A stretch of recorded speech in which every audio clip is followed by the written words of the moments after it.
My hands are shaking. No one could have painted this except Leonardo. I think the point of fashion is not to get bored with looking at somebody. You can be a big man, a small man, a flower, a tree. We expect you here to be your team. And I said, well, the team is me. And this is a part of relief. 240 million. 300 million. 400 million.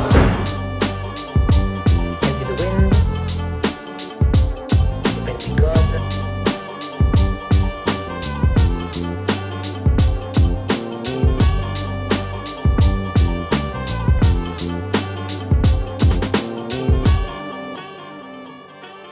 I would say that you are able to do everything.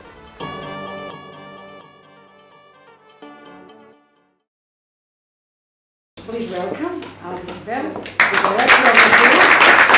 Actually, this is the first time that we have the director of the film. We had theoreticians and designers, but never the authors of the film. Please sit here for me. It's really nice to have you here in Zagreb. So it's really emotional and touching movie. I think we are all in a little bit now stressed. But please tell us, how long it took you to make this documentary?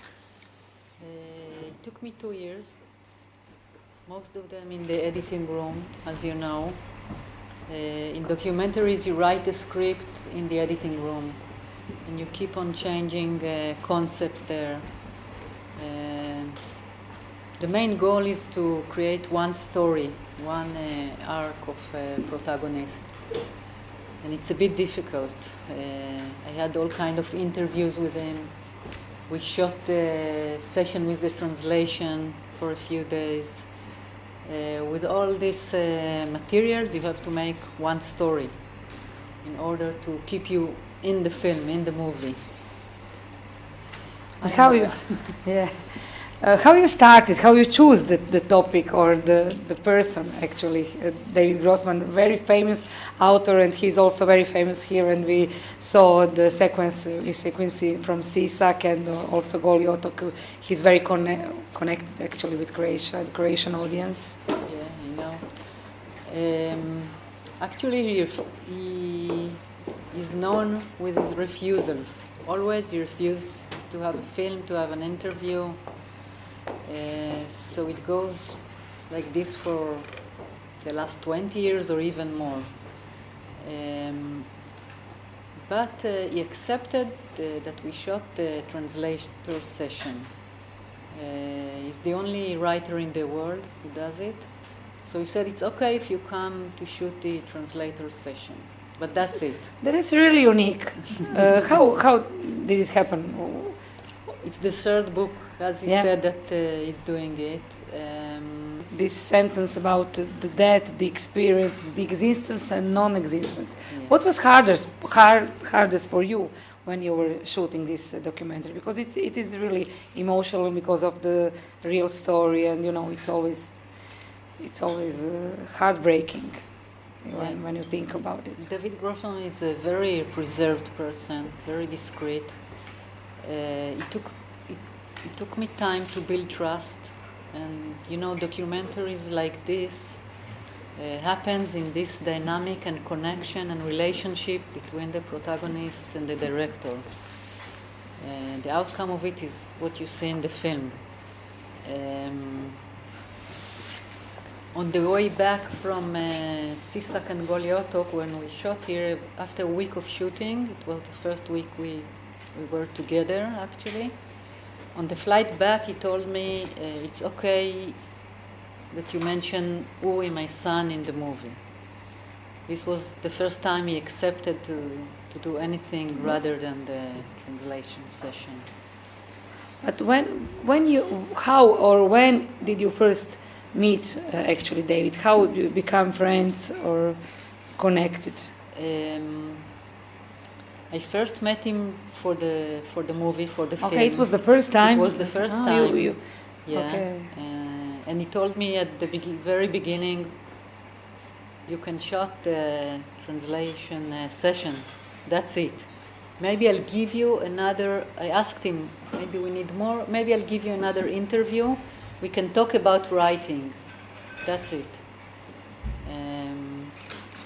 It was risky, but who refuses such an opportunity? I mean, Yeah, because actually you were a really famous documentary author, and also you were the artistic director of the Channel 8, which is still documentary channel. So it is like a big deal actually when we think about it. And this is like you are here at home. This is your actually field, documentaries. So you were the boss in the movie.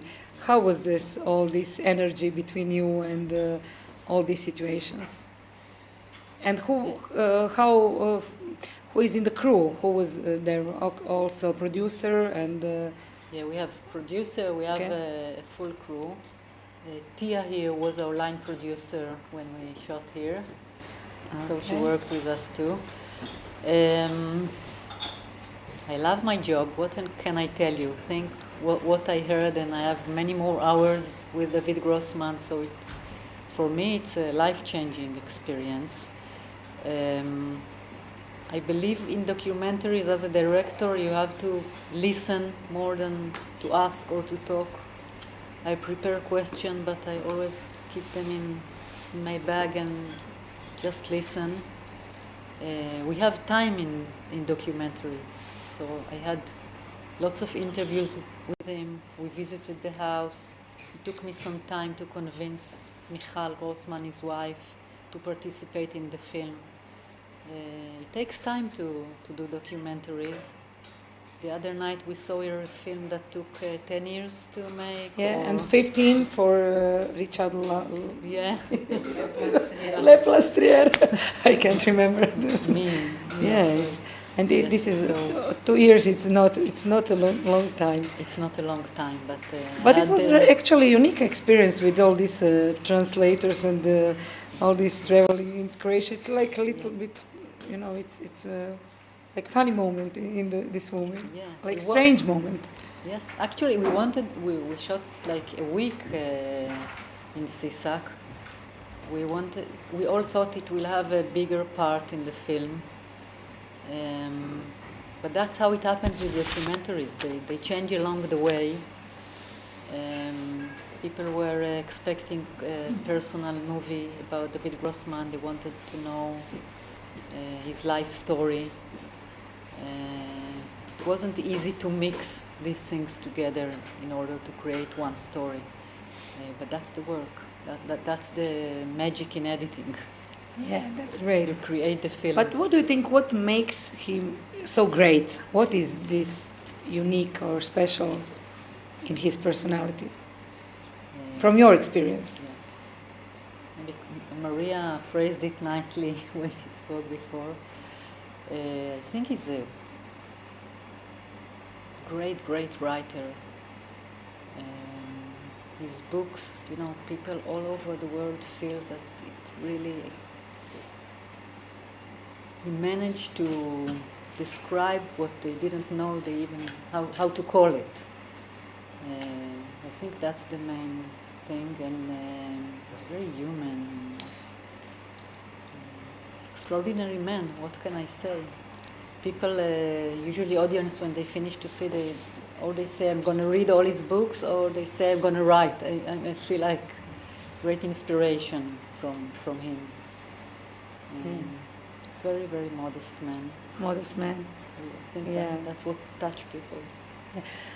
What do you think, what makes one documentary good, or what makes actually film good? I know it's not easy to answer it in one question because you are teaching it 2 years, but what makes, is it a story, is it a personality? I believe that you always need a story. Even if you do very artistic movie, for me it's hard to see films with no story, just observation, just if it's a short film, if it's a video art, maybe, but I always tell people, find your story and then you can fly. If you have a strong story, you can break it, you can go back and forth, but That's the main thing. And listen to people instead of talking, instead of asking. Just stop talking. Yeah. The scene I like best here, it's when he's quiet, when he finish reading from a book and he's just looking to the camera, and there's no words after what happens here. I mean, it's such a unique story. He was writing about a woman running from this notice from the army that her son was killed. While he was writing it, it happened to him. I mean, it's such a unique story. Who can imagine such a thing? So, what can I ask him after this? What can I say? And actually, while shooting, it was like 2.5 minutes of quiet, of silence. And I wanted to keep it in the movie. But in the Israeli public channel where it was broadcast, they said it can't be so long. It can't be 2 minutes of silence, so we cut it. But it's the best moment for me in the film. Is there any question from the audience? Now is the opportunity.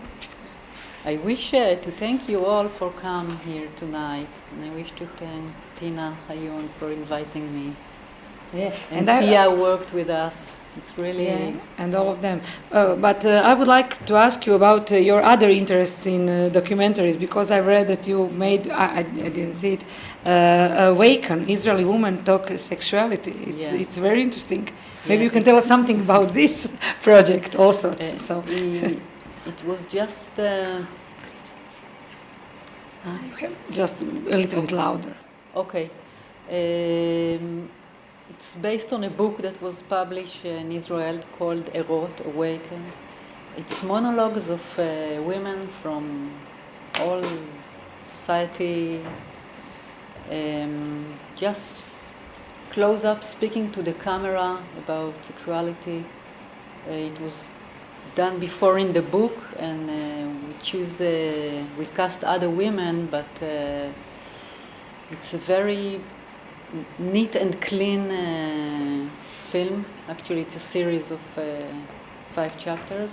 It was a huge hit in Israel. It's so simple. It's, from these ideas that you just see it in a book and you feel you can pass it through camera just like this. Everybody fought against me. You can't just do a film or TV series based just on monologues. But it worked. What's more interesting than this? Yeah, there's a documentary, real documentary. Yeah. Okay, thank you very much, and my pleasure. It was nice to glad you saw the film, and go and read Grossman's book. Yeah. You have many in Croatian. Yeah, you understand a little bit Croatian. You learned something. Yeah, you wish. What do you think about this place, this festival? Maybe that we hear something from abroad. It's a celebration of art. I'm amazed from the films that you have here. Actually, the whole surrounding, the whole city, I'm amazed. Such a beautiful place, and people are so nice. I'm walking around here for a couple of days, and it's nice being Israeli here. And it's nice meeting people here, and the festival has such a great atmosphere. Yeah, that I'm proud of you. Thank you very much. Thank you very much.